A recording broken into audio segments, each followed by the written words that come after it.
So, this is my first book launch on January 31st, 2020 for my premiere book, Mather's Odds. I'm not going to talk about the book this time. I'm going to talk about the actual launch party itself. And here's all the things I did not do. I did not have it catered. What you see over there and over there are me making ham bone soup. Ham bone potato cream soup. Because I'm a good cook, I don't have the finances to cater this meal this time around, and I only have 10 or 12 people here of the roughly 50 I invited. Second thing I did not necessarily do, I didn't invite very big. Partly it's out of consideration for my friends. At this point, it's a very personal thing to me. I don't have a fan base. At this point, I just have friends and family and connections. And I don't have a lot else. So, I invited who I could.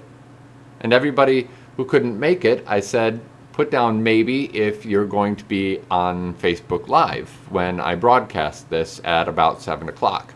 And many of them said they'd be there. And then another 50 just can't make it. And you know what? That is fine. That's how it goes. That's just the way things are. And I have to be fine with that because I'm not going to change it. And not at this point. Third thing I didn't do. I tried to get my tribe involved in inviting other people and getting a lot of buzz on this. But again, most of my tribe is my family and friends, and they're excited for me, not necessarily excited for the book. And that's going to be the next step, really, is getting people excited for the book. Because that's what I want to sell. That's what I want people to be about when they think about me as an author. I want them to think, wow, yeah, he wrote that. He wrote those things. He does all this other work. I want my work to sell, which is difficult at this point because I have one book and about a year and a half worth of blog. But I'm still building. Fourth thing I did not do. Gosh, I had like 1,000 things I didn't do earlier. So the third thing. I feel like I didn't, fourth thing, I feel like I didn't organize as much as I could have.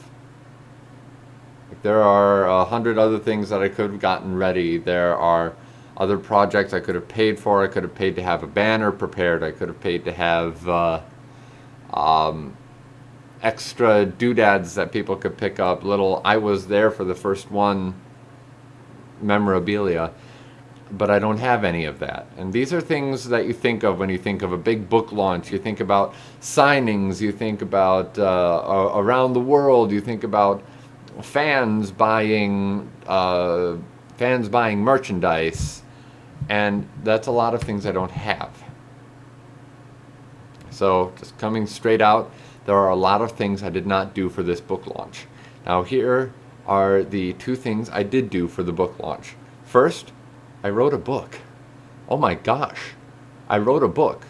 And then I was so desperate to get the story out, a story that I really do believe is important and talks about a lot of things that are not being talked about today. I believed in it so much that I took a course not only on book publication, that was me scooting my chair. Not only did I take a course about book publication, but on how to get my message out to more people and how to build a business with my writing so that I can keep doing this, so that I can keep producing works that will change people's minds, that will influence people the way that books influenced me.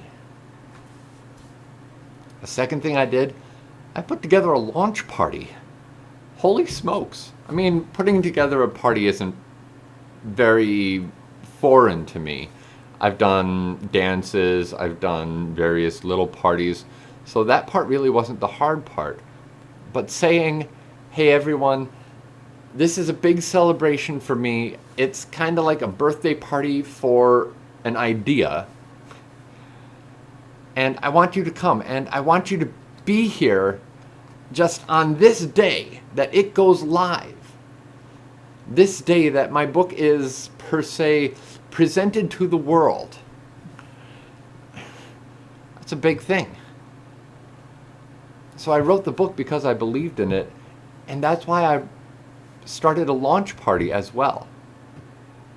I want more people to know about what's going on in my head. I mean, that's why we write books. We want people to know what's going on in our heads because we believe that what's going on in our heads has potential to make life better or help us understand something.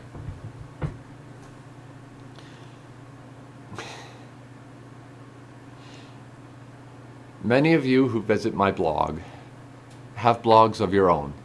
That's awesome. I encourage you to take the next step.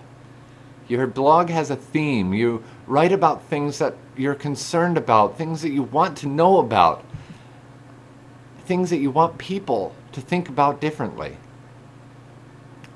So, to you, my fellow bloggers, to you, my fellow blogger, I'm not talking to a dozen of you in a room, I'm talking to one of you right now. You know who you are.